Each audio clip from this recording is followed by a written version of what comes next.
আমার বড় একা হয়ে গেলেন। যেদিন চাচা দুনিয়া থেকে বিদায় নিয়ে চলে যায়, ওই দিন নবী আমার চোখের পানি ছেড়ে দিয়ে কান্দে আর ডাক দিয়ে বলা, মক্কা নগরের মানুষেরা, আমার যখন ছোট্টবেলায় আমি মায়ের যখন গর্ভে ছিলাম, তখন আমার বাবা দুনিয়া থেকে বিদায় নিয়ে চলে গেছে। দুনিয়াতে আসার পরে বয়স আমার যখন 6 থেকে 8 বছর হয়ে যায়, ঠিক সেই মুহূর্তে আমার মা দুঃখিনীকে আমি হারিয়েছি। আমার অত কষ্ট আমার হয় নাই। আমার দাদা যখন আমাকে দিম করে চলে যায়, তারপরে আমি অত কষ্ট পাই নাই। আজকে যখন আমার চাচা দুনিয়া থেকে বিদায় নিয়ে চলে যায়, আমি পয়গম্বর বড় একা হয়ে গেলাম। নবী আমার চোখের পানি ছেড়ে দিয়ে কান্দে। এক পর্যায়ে আবু তালেবের দাফন কার্য শেষ হয়ে গেল। সেই নবী সাল্লাল্লাহু আলাইহি ওয়াসাল্লাম তেনার চাচার শোক সামাল দিতে না দিতেই নিজের সবচাইতে কলেজার টুকরে বিবি সহধর্মিণী খাদিজাতুল কুবরা রাদিয়াল্লাহু তাআলা আনহা তিনিও দুনিয়া থেকে বিদায় নিয়ে চলে গেলেন। আল্লাহর নবী আরো ভেঙে পড়লেন। নবীর আমার এক পর্যায়ে ওই মাসটা এমন এক হয়ে গেল, ওই মাসটাকে এই জন্য উলামায়ে কেরাম এবং কিতাবের ভাষ্য অনুযায়ী আমুল হুজুন বলা হয়, অর্থাৎ নবীর বেদনার মাস ওটাকে বলা হয়। আল্লাহর নবী এবার যখন এই মাসের মধ্যে বড় কষ্ট পেলেন, চাচা চলে গেল, বিবিও দুনিয়া থেকে বিদায় নিয়ে চলে গেল, নবী আমার একা একা হয়ে গেলেন, বড় ভেঙে পড়লেন।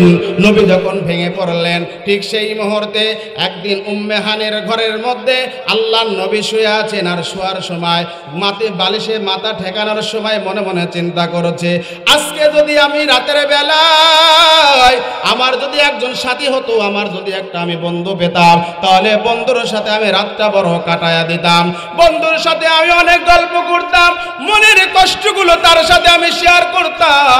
ও যুবক ভাই, আল্লাহর নবীকে কেন মিরাজ করালেন? আসুন মূল কথা এবার আপনারা জেনে নেন।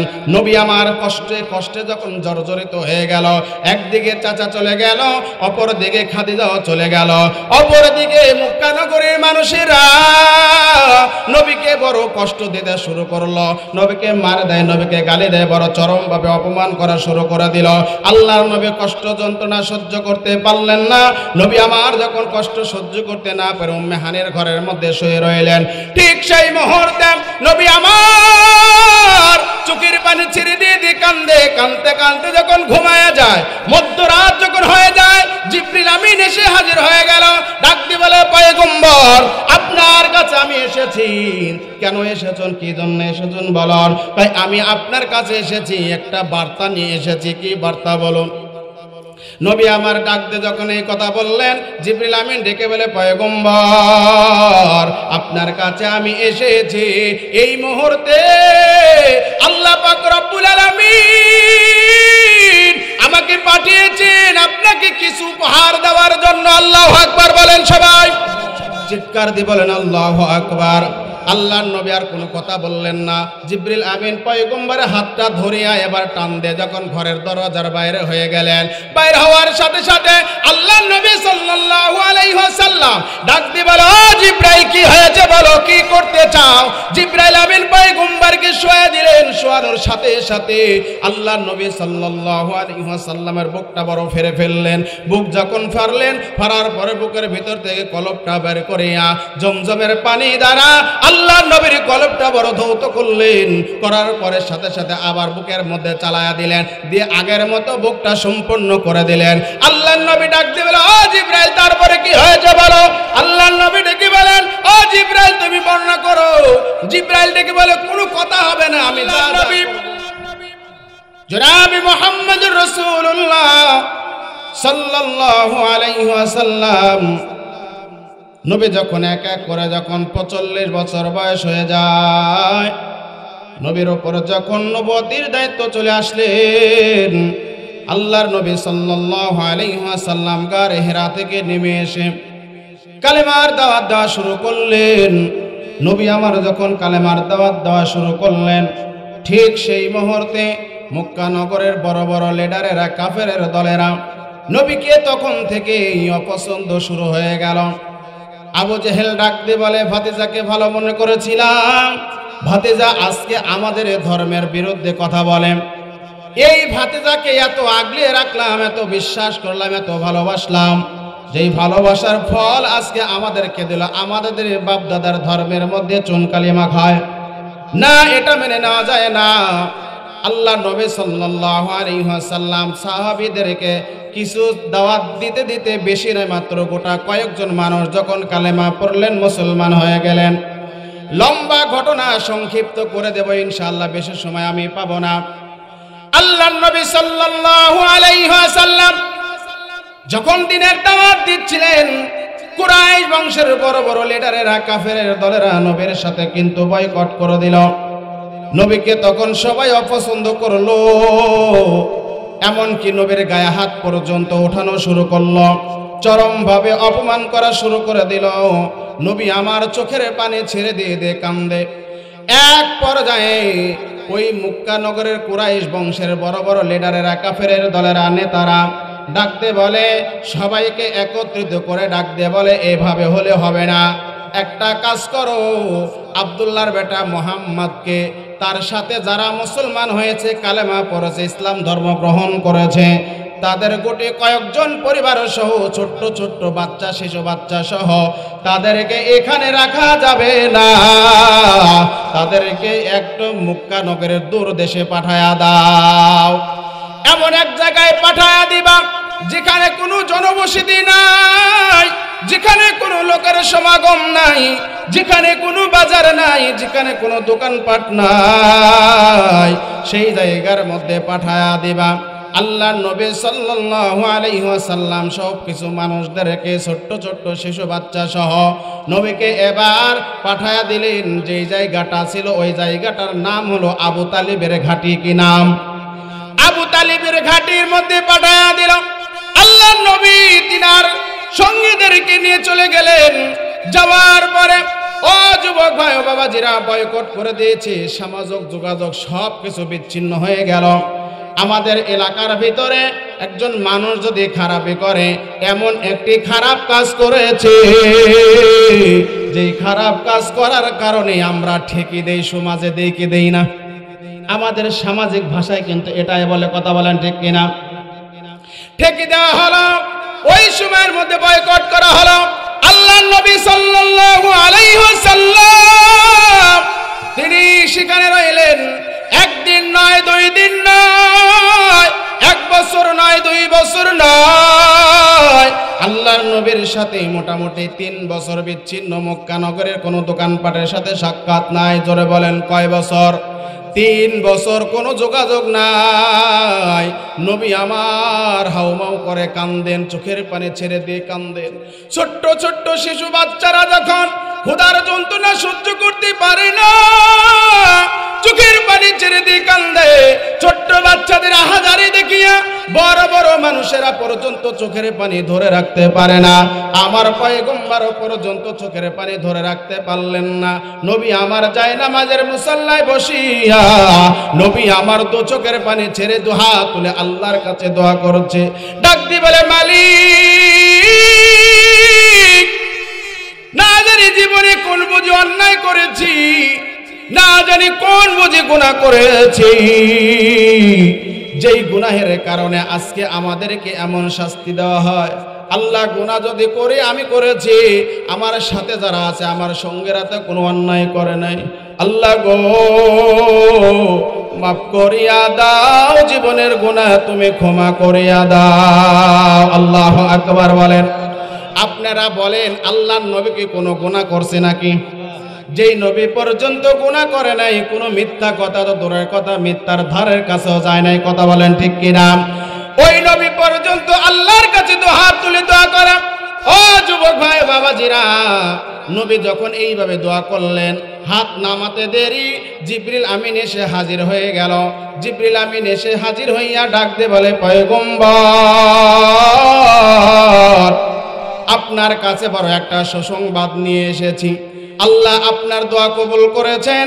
শুধু তাই নয়, নবী গো, আপনার সাথে যেই সমাজক যোগাযোগ মাধ্যম বিচ্ছিন্ন হয়েছে, মক্কা নগরীর মানুষেরা যেইভাবে বয়কট করে দিয়েছে, যেই চার্ট লেখে কাবা ঘরের দেয়ালের মধ্যে লটকায় দিয়েছে।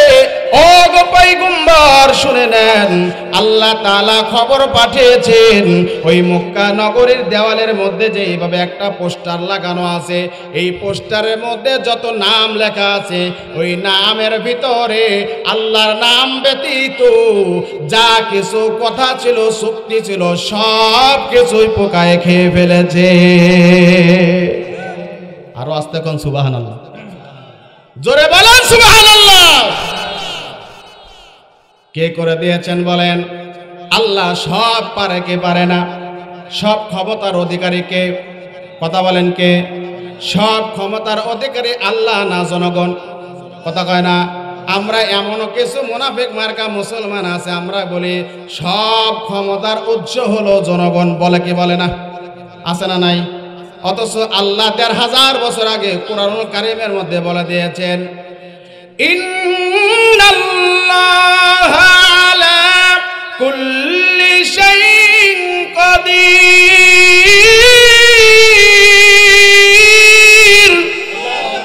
আর একটু আওয়াজ দিয়ে বলেন আল্লাহু আকবার। আল্লাহ পাক রব্বুল আলামিন ১,৫০০ বছর আগে জানায় দেন, হে দুনিয়ার গোলামেরা শুনে নাও, সকল কিছুর ক্ষমতা আমি আল্লাহ সব কিছুর উপর ক্ষমতা এবং শক্তিশালী। কথা বলেন ঠিক কি না? এক আল্লাহর নাম ব্যতীত যা কিছু লেখা ছিল সব বয়কট কি পোকায় খেয়ে ফেলেছে। সম্মানিত হাজিরিন, খায়া যখন ফেলছে, খেয়ে ফেলার পরে এবার সুন্দর করে পয়গম্বরের কাছে বলে দিলেন। পয়গম্বর আবু তালিবকে ডাক দিয়ে বলে, চাচা খুশির খবর একটা। কি খুশির খবর বলো? চাচা এবার শুনে নেন খুশির খবর। আমাদের সাথে যে যোগাযোগ বিচ্ছিন্ন হয়েছে ৩ বছর হয়ে গেল, যে চুক্তি ছিল আমাদের সাথে, এই চুক্তির মধ্যে আর কোনো কিছু লেখা নাই, শুধুমাত্র এক আল্লাহর নাম ব্যতীত ওই চুক্তির মধ্যে যা কিছু লেখা ছিল সব কিছু পোকায় খেয়ে ফেলেছে। আপনি কুরাইশ বংশে যান, কুরাইশের যে বড় নেতা আছে নেতার কাছে চলে যান, নেতার কাছে যা ডাকতে বলে, রে নেতা, তোর খেতায় ছাড় পোকা খেয়ে ফেলেছে। আল্লাহু আকবার বলেন, জোরে বলেন আল্লাহু আকবার। নেতার খেতা ছাড় পোকায় খেয়ে ফেলেছে। আল্লাহু আকবার বলেন। খায় কি খায় না? দেখি নেতা বেশি বাহাদুরি করো না, বাহাদুরি করলে তোমার সব কিন্তু খেতায় খেয়ে ফেলবে ছাড় পোকা। ঠিক কিনা বলেন? সম্মানিত হাজিরিন, নবী সাল্লাল্লাহু আলাইহি ওয়াসাল্লাম বলার সাথে সাথে চলে গেলেন আবু তালেব কুরাইশ বংশে। কুরাইশের সর্দার দেখে তো বড় রাগ। কি ব্যাপার আবু তালেব, তোমার তো এখানে আসার কথা না? কেন? তোমার সাথে একটা জিনিস নিয়েছে, তুই কি কথা বলো? কথা হলো তোমার সাথে যে পয়গম্বরের আমার ভাতিজার যে চুক্তি হয়েছে, এই চুক্তি তোমরা কাবা ঘরে টাঙায়া দিয়েছো, গিয়ে দেখো ওই চুক্তি কোনো কিছু আর নাই, সে আল্লাহর নাম বাদ দিয়ে, আল্লাহর নাম ছাড়া আর কিছুই নাই। কুরাইশ বংশের নেতা ডাক দিয়ে বলে, কি ব্যাপার নাই মানে? আমি নিজের চোখে দেখে এসেছি, আছে তো। আবু তালিব ডাক দিয়ে বলে, যদি থাকে তোমার সাথে চ্যালেঞ্জ, আমরা সারা জীবন সেখানে থাকবো, আমরা মক্কা নগরীতে আসবো না। আল্লাহু আকবার বলে। আর যদি না থাকে তাহলে কি হবে? যদি না থাকে ৩ বছরে যা ক্ষয়ক্ষতি হয়েছে সব পূরণ করে দেব। সুবহানাল্লাহ বলেন। দেওয়ার মালিক কে? ইজ্জতের মালিক কে? আল্লাহ। আল্লাহ বলেন, ওয়াতুইজ্জু মান তাশা ওয়াতুযিল্লু মান তাশাউ বিয়াদিকাল খায়র ইন্নাকা আলা কুল্লি শাইইন কাদির।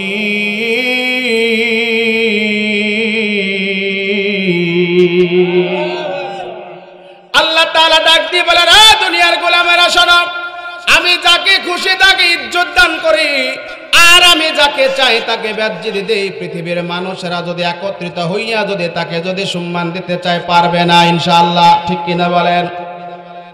কুরাইশ বংশের সর্দার ডাক দিয়ে বলে, শোনো, ঠিক আছে তোমার চুক্তি আমি মেনে নিলাম, আর যদি না হয় তাহলে ক্ষয়ক্ষতি যা হয়েছে 3 বছর সব পুরা করে দেব ইনশাআল্লাহ।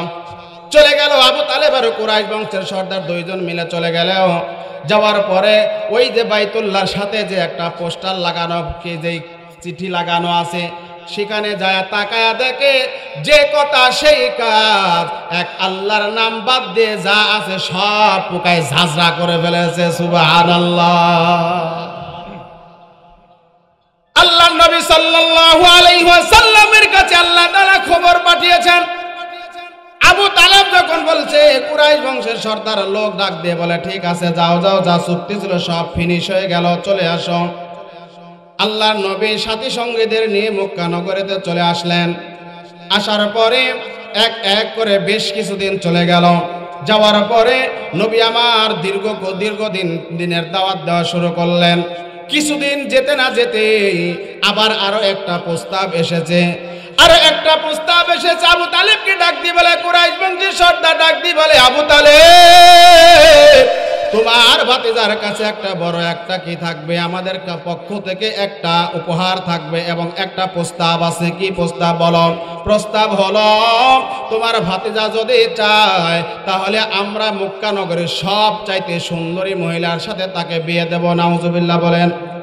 তোমার ভাতিজা যদি চায় তাহলে তোমার ভাতিজাকে আমরা পুরো মক্কা নগরের লিডার বানায় দেব। তোমার ভাতিজা যদি চায় তাহলে এই মুহূর্তে আমরা পুরা মক্কা নগরে যত বড় বড় সম্পদ আছে তোমার ভাতিজার নামে আমরা লিখে দেব, কিন্তু শর্ত একটা, তোমার ভাতিজা কোরআনের দাওয়াত দিতে পারবে না। আল্লাহর নবী ডাক দিয়ে বলে, চাচা শোনেন, ওরা আমাকে মক্কা নগরীর সুন্দরী মহিলা দিবে ডর্জন ডর্জন, আমি চাই না। আমাকে যদি মক্কা নগরের রাজা বাদশাহ যদি বানায় দেয়, আমার দরকার নাই। আমি এতিম আছি, গরিব থাকবো। আল্লাহর কালাম আমাকে দিয়েছেন, আমি সেটার দিনের দাওয়াত প্রচার করে ছাড়বো ইনশাআল্লাহ। সম্মানিত হাজিরিন, নবী সাল্লাল্লাহু আলাইহি ওয়াসাল্লাম প্রস্তাব কবুল করলেন না। আজকে শুধু তাই নয়, আমাদের সমাজেও এক শ্রেণীর মানুষেরা আছে যারা উলামায়ে কিরামদেরকে বাজেভাবে তারা কিন্তু এইগুলো কোরআনের দাওয়াত যাতে থেকে পিছপা হতে চায়, এই জন্য নানাভাবে তারা কিন্তু লোভ লালসা দেখায় কি দেখায় না? অনেকভাবে তারা লোভ লালসা দেখিয়েছে। ক্ষমতার দোপেটে হোক আর যেইভাবে হোক না কেন, তারা উলামায়ে কেরামদেরকে জেলখানার মধ্যে ভরেছে। আর তারা কিন্তু গোপনে গোপনে তাদের কাছে লোভ লালসা দেখিয়েছে। উলামায়ে কেরাম নবীর উত্তরসূরি, তারা কখনো কিন্তু এইভাবে লোভ লালসার মধ্যে পড়তে পারে না। কথা বলেন ঠিক কিনা? সম্মানিত হাজিরিন, নবী আমার লোভ লালসার মধ্যে পড়লেন না। আল্লাহর নবী সাল্লাল্লাহু আলাইহি ওয়াসাল্লাম এক পর্যায়ে সেখান থেকে চলে আসলেন। কিছুদিন যেতে না যেতেই আবু তালেব দুনিয়া থেকে বিদায় নিয়ে চলে গেলেন। আল্লাহর নবী সাল্লাল্লাহু আলাইহি ওয়াসাল্লাম দুনিয়া থেকে বিদায় নিয়ে চলে গেলেন। নবী আমার বড় একা হয়ে গেলেন। যেদিন চাচা দুনিয়া থেকে বিদায় নিয়ে চলে যায়, ওই দিন নবী আমার চোখের পানি ছেড়ে দিয়ে কান্দে আর ডাক দিয়ে বলা, মক্কা নগরের মানুষেরা, আমার যখন ছোট্টবেলায় আমি মায়ের যখন গর্ভে ছিলাম তখন আমার বাবা দুনিয়া থেকে বিদায় নিয়ে চলে গেছে। দুনিয়াতে আসার পরে বয়স আমার যখন 6 থেকে 8 বছর হয়ে যায়, ঠিক সেই মুহূর্তে আমার মা দুঃখিনীকে আমি হারিয়েছি। আমার অত কষ্ট আমার হয় নাই। আমার দাদা যখন আমাকে এতিম করে চলে যায়, তারপরে আমি অত কষ্ট পাই নাই। আজ যখন আমার চাচা দুনিয়া থেকে বিদায় নিয়ে চলে যায়, আমি পয়গম্বর বড় একা হয়ে গেলাম। নবী আমার চোখের পানি ছেড়ে দিয়ে কান্দে। এক পর্যায়ে আবু তালেবের দাফন কার্য শেষ হয়ে গেল। সেই নবী সাল্লাল্লাহু আলাইহি ওয়াসাল্লাম তেনার চাচার শোক সামাল দিতে না দিতেই নিজের সবচাইতে কলেজার টুকরে বিবি সহধর্মিণী খাদিজাতুল কুবরা রাদিয়াল্লাহু তাআলা আনহা তিনিও দুনিয়া থেকে বিদায় নিয়ে চলে গেলেন। আল্লাহর নবী আরো ভেঙে পড়লেন। নবীর আমার এক পর্যায়ে ওই মাসটাই এমন এক হয়ে গেল, ওই মাসটাকে এই জন্য উলামায়ে কেরাম এবং কিতাবের ভাষ্য অনুযায়ী আমুল হুজুন বলা হয়, অর্থাৎ নবীর বেদনার মাস ওটাকে বলা হয়। আল্লাহর নবী এবার যখন এই মাসের মধ্যে বড় কষ্ট পেলেন, চাচা চলে গেল, বিবিও দুনিয়া থেকে বিদায় নিয়ে চলে গেল, নবী আমার একা একা হয়ে গেলেন, বড় ভেঙে পড়লেন।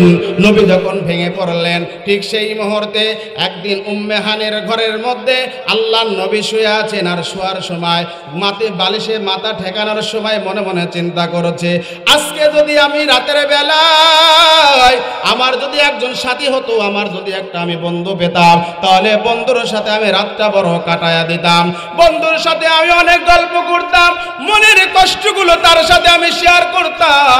ও যুবক ভাই, আল্লাহর নবীকে কেন মিরাজ করালেন? আসুন মূল কথা এবার আপনারা জেনে নেন। নবী আমার কষ্টে কষ্টে যখন জর্জরিত হয়ে গেল, একদিকে চাচা চলে গেল, অপর দিকে খাদিজাও চলে গেল, অপর দিকে মক্কা নগরীর মানুষেরা নবীকে বড় কষ্ট দিতে শুরু করলো, নবীকে মার দেয়, নবীকে গালি দেয়, বড় চরমভাবে অপমান করা শুরু করে দিল। আল্লাহর নবী কষ্ট যন্ত্রণা সহ্য করতে পারলেন না। নবী আমার যখন কষ্ট সহ্য করতে না পারে উম্মে হানির ঘরের মধ্যে শুয়ে রইলেন। ঠিক সেই মুহূর্তে নবী আমার চোখের পানি ছেড়ে দিয়ে কান্দে কানতে কানতে যখন ঘুমায়া যায়, মধ্যরাত যখন হয়ে যায়, জিবরিল আমিন এসে হাজির হয়ে গেল।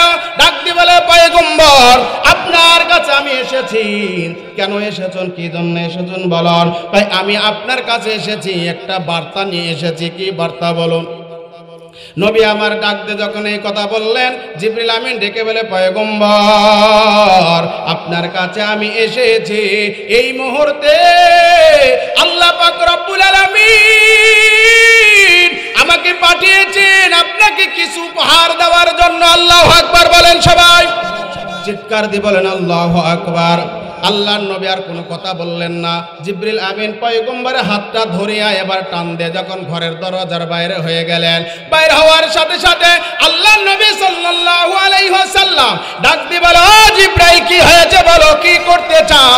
জিবরাইল আমিন পয়গম্বরকে শোয়া দিলেন। শোয়ানোর সাথে সাথে আল্লাহর নবী সাল্লাল্লাহু আলাইহি ওয়াসাল্লামের বুকটা বড় ফেরে ফেললেন। বুক যখন ফাড়লেন, ফাড়ার পরে বুকের ভিতর থেকে কলবটা বের করিয়া জমজমের পানি দ্বারা আল্লাহর নবীর কলবটা বড় ধৌত করলেন। করার পরে সাথে সাথে আবার বুকের মধ্যে চালায়া দিলেন, দিয়ে আগের মতো বুকটা সম্পূর্ণ করে দিলেন। আল্লাহর নবী ডাক দিয়ে বলে, ও জিবরাইল তারপরে কি হয়েছে বলো? আল্লাহর নবী ডেকে বলেন, ও জিবরাইল তুমি বর্ণনা করো।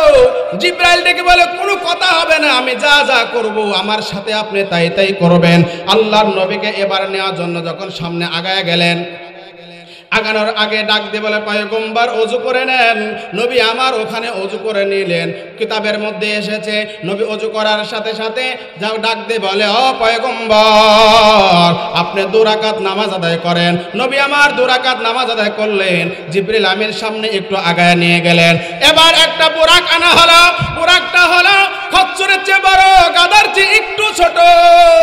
কিতাবের মধ্যে এসেছে আল্লাহ পাক রব্বুল আলামিন এই কথাটা কুরআনুল কারীমের 114টি সূরার ভিতর থেকে 17 নম্বর সূরা সূরাতুল বনী ইসরাঈলের প্রথম নম্বর আয়াতের মধ্যে আল্লাহ তাআলা ডাক দিয়ে বলে, সুবহানাল্লাযী আসরা বিআবদিহি লাইলাম মিনাল মাসজিদিল হারাম ইলাল মাসজিদিল আকসাল্লাযী বারাকনা হাওলাহু লিনুরিয়াহু মিন আয়াতিনা ইন্নাহু হুয়াস সামিউল বাসীর।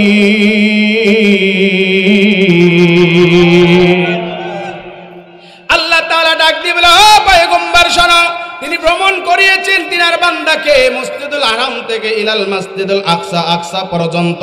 বুরাকের পিঠে যখন পয়গম্বর উঠতে যায়, বুরাকটা লম্পজম্প করে। বুরাক একবার এদিকে লাফ দেয় আর একবার ওদিকে লাফ দেয়। তাফসীরের কিতাবের মধ্যে এসেছে আল্লাহর নবী দাঁড়িয়ে আছেন, জিবরিল আমিন বুরাকের পিঠের উপর হাত দিয়ে বলে, ও বুরাক খামোশ হয়ে যা, তুমি কি জানো আজকে তোমার পিঠের উপর কে উঠবে?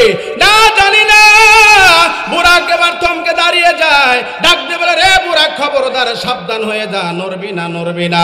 আজকে তোর পিঠের উপরে এমন একজন মানুষ উঠবে যিনি হলেন আখিরে জামানার পয়গম্বর রাহমাতাল লিল আলামিন, যেই নবীকে গোটা মানব জাতির জন্য রহমত করে পাঠিয়েছেন। সুবহানাল্লাহ। আল্লাহ বলেন, ওমা আরসালনাকা ইল্লা রাহমাতাল লিল আলামিন। আর একটা আওয়াজ দিয়ে বলেন আল্লাহু আকবার। আল্লাহ পাক রব্বুল আলামিন আসমানের পক্ষ থেকে আসা জিবরিল আমিন ডাক দিয়ে বলে, পয়গম্বর আপনি একটু দাঁড়ান। ও বুরাক খবরদার, সাবধান, তুই একটা বারের জন্য আর নড়বে না, তোর পিঠের উপর উঠবে আখিরি জামানার পয়গম্বর রাহমাতাল লিল আলামিন, যেই নবীর জন্য গোটা উম্মতেরা, গোটা আম্বিয়া কেরাম, গোটা নবী রাসূলগণ পর্যন্ত পাগল পারা, যেই নবীর উম্মত হওয়ার জন্য আদম আলাইহিস সালাম থেকে শুরু করে ঈসা রুহুল্লাহ পর্যন্ত যতগুলো পয়গম্বর আল্লাহ পাঠিয়েছেন, প্রত্যেকটা পয়গম্বর নবীর কিন্তু উম্মত হওয়ার জন্য বড় আকাঙ্ক্ষা জানিয়েছেন। আল্লাহু আকবার ডাক দিয়ে বলেন, সবাই বলেন আল্লাহু আকবার। ও যুবক ভাই ও বাবাজিরা, এক পর্দায় নবী আমার যখন দাঁড়িয়ে আছেন, বুরাক লাফালাফি করেছিল, বুরাকের কানে যখন এই কথা মধ্যে পৌঁছে গেল, বুরাক আল্লাহ রাচরা করল না, থমকে দাঁড়িয়ে যায়। বুরাক এতটাই শরম পেয়েছে, মাথাটা নিচু করে দিয়েছে, বুরাকের গার পশম বেবে এতটাই লজ্জা হয়েছে, লজ্জার কারণে বুরাকের গা বেবে ঘাম ঝরে পড়েছে। সুবহানাল্লাহ বলেন। আমার মুসলমান যুবক আমার, এবার যখন বুরাকের পিঠের উপর উঠে চড়ে বসলেন, চড়ার পরে আল্লাহ পাক রব্বুল আলামিন সর্বপ্রথম তেনার হাবিবকে আলমে বরজক দেখিয়েছেন। আলমে বরজক বেশি দূরে নয়, 7 জমিনের নিচে নবীকে নিয়ে বুরাক যখন রওনা হয়ে গেলেন, যাচ্ছেন, যেতে যেতে হঠাৎ করে আল্লাহর নবী তিনি যখন যাচ্ছিলেন, যেতে যেতে দুইটা বৃদ্ধর সঙ্গে সাক্ষাৎ হয়ে যায়। জোরে বলেন কয়টা? জোরে বলেন কয়টা? দুইটা বুড়ার সঙ্গে সাক্ষাৎ হয়। প্রথম বুড়া পয়গম্বরকে ডাক দিয়েছে, জিবরিল আমিন ডাক দিয়ে বলে, পয়গম্বর খবর দাঁড়াবেন না, সামনে আগায়া যান। আল্লাহর নবী আগায়া গেলেন, কিছু দূরে যেতে না যেতেই আরো একটা বুড়ার সঙ্গে সাক্ষাৎ। এই বুড়া ডাক দিয়ে বলে, পয়গম্বর এদিকে আসেন। আল্লাহর নবী দাঁড়ায় না, জিবরিল বলে, খবর দাঁড়ানো যাবে না, আপনি সামনের দিকে আগায়া যান। নবী যখন সামনের দিকে আগায় গেলেন, ও মুসলমান ইমানদার, কিছু দূর যেতে না যেতেই দেখা যায় একদল মানুষেরা, আজকে যেমন আপনারা এখানে সবাই একত্রিত হয়েছেন, এমন একটা দল সবাই দাঁড়িয়ে আছে। সবাই দাঁড়ানোর পরে সালাম জানাচ্ছেন, আসসালাতু ওয়াসসালামু আলাইকা ইয়া রাসূলুল্লাহ। আল্লাহু আকবার বলেন। নবীকে যখন সালাম জানিয়েছেন, জিবরিল আমিন পিছন থেকে ডাক দিয়ে বলে, পয়গম্বর আপনি সালামের জবাব দিয়ে দিন। নবী আমার সালামের জবাব দিয়ে দিলেন। সালামের জবাব দেওয়ার পরে আল্লাহর নবী সামনে আগাইলেন। সামনে আগাতে আগাতে আলমে বরজক 1 2 নয়, 1 নয় 2 নয়, 7 শ্রেণীর মানুষের সাথে নবীর বড় সাক্ষাৎ হয়ে যায়। কয় শ্রেণীর মানুষ? জোরে বলেন, কয় শ্রেণীর? 7 শ্রেণীর মানুষের সাথে সাক্ষাৎ হয়। এই আসনে 7 শ্রেণীর মানুষ কারা কারা জানার দরকার আছে না নাই? জোরে বলেন, জানার দরকার আছে না নাই? 7 শ্রেণীর মানুষ আলমে বরজক অর্থাৎ হলো জাহান্নামের পাশ দিয়ে যাচ্ছিলেন। 1 জন নয়, 2 জন নয়, 7 প্রকারের মানুষ। এই 7 শ্রেণীর মানুষ 7 প্রকারের আযাব ভোগ করছে। কয় প্রকার? 7 প্রকার। নবী আমার সেদিন গিয়ে দেখেছেন, বলার দরকার আছে না নাই? জানবেন? সবাই একটু জিকির করে লা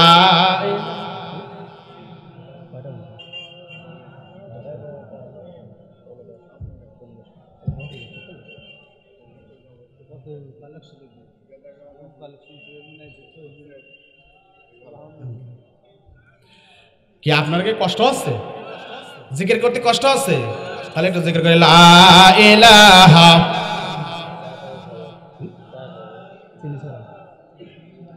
লা ইলাহা ইল্লাল্লাহু মুহাম্মাদুর রাসূলুল্লাহ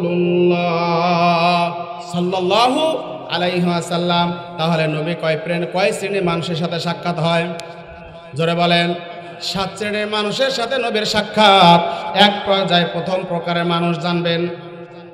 প্রথম প্রকারের মানুষ আমার ও যুবক ভাইরা, যে গুনাহের কারণে আল্লাহর নবী দেখতে পাচ্ছেন একদল মানুষের হাতের মধ্যে বড় বড় তামার নখ দেওয়া হয়েছে। নবী আমার জিবরিলের সাথে যাচ্ছেন, আগাতে আগাতে হঠাৎ করে দাঁড়িয়ে গেলেন। নবী তাকায়া দেখে একদলের মানুষের হাতের মধ্যে বড় বড় তামার নখ। এই নখগুলো দিয়ে আমাদের হাতের মধ্যে নখ অর্থাৎ চারা যখন বড় হয়ে যায়, আমরা যদি চুলকাতে যাই সাবধানে আমরা চুলকাই। কথা বলেন ঠিক কিনা? সাবধানে যদি না চুলকাই, বেখেয়ালি যদি আমরা চুলকাই, জোরে জোরে যদি চুলকাই, ওখান থেকে কিন্তু চামড়া উঠে যায়। ঠিক কিনা বলেন? কথা কয় না, কথা কয় না। দেখবেন ওই জাহান্নামের মধ্যে ওই ব্যক্তিকে বড় বড় তামার নখ দেওয়া হয়েছে। ওই ব্যক্তিরা আর কোথাও নয়, নিজের চেহারার মধ্যে বড় খামচাইতেছে, খামচাচ্ছে, আর রক্তগুলো ছিঁড়ে ছিঁড়ে পড়ছে, গোশতগুলো ছিঁড়ে ছিঁড়ে পড়ে যাচ্ছে। আল্লাহর নবী এটা দেখে দাঁড়িয়ে গেলেন, জিবরিলকে বলে, রে জিবরাইল, এরা কারা, এরা কারা? আল্লাহর নবী যখন প্রশ্ন করলেন, প্রশ্ন করার সাথে সাথে জিবরিল আমিন ডাক দিয়ে বলে, ও পয়গম্বর, এরা হলো দুনিয়ার সেই সমস্ত মানুষেরা যারা দুনিয়াতে একজন ভাই আর একজন ভাইয়ের গোশতগুলো খেয়েছে। এরা হলো সেই সমস্ত ভাই, একজন ভাই আর একজন ভাইয়ের গোশত খেয়েছে। বলেন তো, মানুষের গোশত কি মানুষ কখনো খেতে পারে? কতক্ষণে খেতে পারে? মানুষের গোশত কখনো খেতে পারে না। অথচ আল্লাহ পাক রব্বুল আলামিন সূরা হুজরাত 49 নম্বর সূরা, এই সূরার 12 নম্বর আয়াতের শেষের অংশে আল্লাহ তাআলা ডেকে বলেন, ওয়ালা তাজাসসু ওয়ালা ইয়াকতাব বা'দুকুম বা'দান আইয়ুহিব্বু আহাদুকুম আইয়াকুলা লাহমা আখিহি মাইতান ফাকারিহতুমুহু।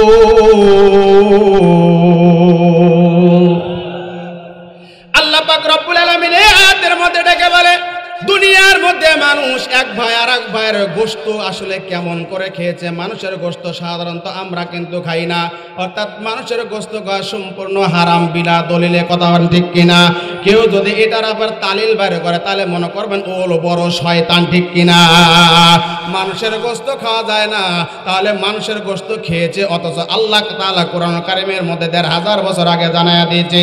আল্লাহ তাআলা বলে, তোমরা অপরের দোষ অন্বেষণ করবে না। কিসের দোষ? তোমরা একজন আর একজনের দোষ তোমরা কি করবে না? অন্বেষণ করবে না, দোষ তালাশ করবে না। আল্লাহ পাক রব্বুল আলামিন বলেন, ওয়ালা ইয়াকতাব বা'দুকুম বা'দান আইয়ুহিব্বু আহাদুকুম আইয়াকুলা লাহমা আখিহি মাইতান ফাকারিহতুমুহু। আল্লাহ তাআলা ডেকে বলে, এবং একে অপরের গীবত তোমরা করবে না। কি করবে না? কথা কয় না। কি করবে না? গীবত করবে না। একজন আর একজনের গীবত তোমরা করবে না। যদি করো, মনে রাখবে আল্লাহ তাআলা তোমাদের হাতের মধ্যে তামার নখ দিবে, তামার নখ দিয়ে নিজেরা নিজের চামড়াগুলো খসাবে, এর গোশতগুলো খসাবে। আজকে সমাজের ভিতরে সবচাইতে বড় রোগ হলো একজন আরেকজনের গীবত গায়ে। আছে না নাই? এখানে আলোচনা হবে, কালকে সকালবেলা 4 স্টল গরম হয়ে যাবে। রবিউল হুজুর এসে এই কথা বলেছে, ও তো আমাদের চিনার সওয়াল, ও আমাদের এইভাবে কয়ে গেল। কথা কয় না? কথা বলা আছে না নাই? এটা মনে রাখবেন, এটা হলো বড় টাটকা শয়তান আর মুনাফিক। মুনাফিকদের বড় চরিত্র হলো যারা পিছনে পিছনে পরনিন্দা করবে। আল্লাহ তাআলা তাদেরকে মুনাফিক নয় আখ্যায়িত করছেন। কথা ঠিক কিনা? মনে রাখবেন, খবরদার, একজন ভাই আর একজন ভাইয়ের নামে গীবত আমরা গাবো না। বর্তমান সমাজে এটা সবচাইতে বেশি প্রচলন আছে। কথা বলেন ঠিক কিনা? মসজিদের মধ্যে বসে আছে গীবত চলে, আছে না নাই? মসজিদের মধ্যে আছে গীবত চলে। মসজিদের মধ্যে বসে বসে যাই ইমাম সাহেবের পিছনে আপনি নামাজ পড়ছেন, ওই ইমাম সাহেবের পিছনে গিয়ে আপনারা আবার গীবত গাচ্ছেন। লজ্জা করে না আপনাদের? শরম করে না? বেহায়া নির্লজ্জ শয়তান কোথাকার, ঠিক কিনা বলেন? এর মতো বড় শয়তান, বড় টাটকা মুনাফিক জীবন আর একটাও হতে পারে না। কথা বলেন ঠিক কিনা? এই তো গত 2 দিন আগে দেখলাম, মসজিদের ইমাম সাহেবকে একজন এলাকার বড় নেতা বলে দাবি করে, বলে আমি নেতা, আমি আর কি হয়েছি রে? তুই নেতা, তো জুতা দিয়ে বাইরে সোজা করার দরকার। কথা কন ঠিক কিনা? এ কথা কন কেন? কথা কয় না কেন? দেখবেন আপনারা সোশ্যাল মিডিয়ায় দেখছেন কিনা জানি না, ভাইরাল হয়েছে একজন এলাকার বড় পাতি নেতা ইমাম সাহেবের বিরুদ্ধে বড় টিটকামূলক কথা বলেছে। শুধু তাই নয়, গীবত গেয়েছে। এলাকার মানুষ আর উলামায়ে কেরাম ধরে তাকে জনসমাজের ভিতরে বিচার করা হয়েছে। সবাই জনসম্মুখে ওই নেতাকে জুতা দিয়ে বাড়িয়েছে। আল্লাহু আকবার বলে। নেতার ক্ষমতা কই? সম্মানিত হাজিরিন, আপনারা অনেকে রাগ করতেছেন। প্রিয় হাজিরিন, তাহলে 1 নাম্বার হলো, মনে রাখবেন, 7 শ্রেণীর মানুষের সাথে নবীর সাক্ষাৎ। যে 7 শ্রেণীর মানুষ 7 প্রকার গুনাহের কারণে আল্লাহ তাদেরকে জান্নাত জাহান্নাম দিয়েছে। আর 1 নাম্বার হলো গীবত গাওয়া। কি গাওয়া? এই জন্য যুবক ভাইরা গীবত গাবেন না। যদি গীবত গান তাহলে মনে রাখবেন আল্লাহ পাক রব্বুল আলামিন আপনার সাথে এমন ব্যবহার করবে। কথা বলেন ঠিক কিনা?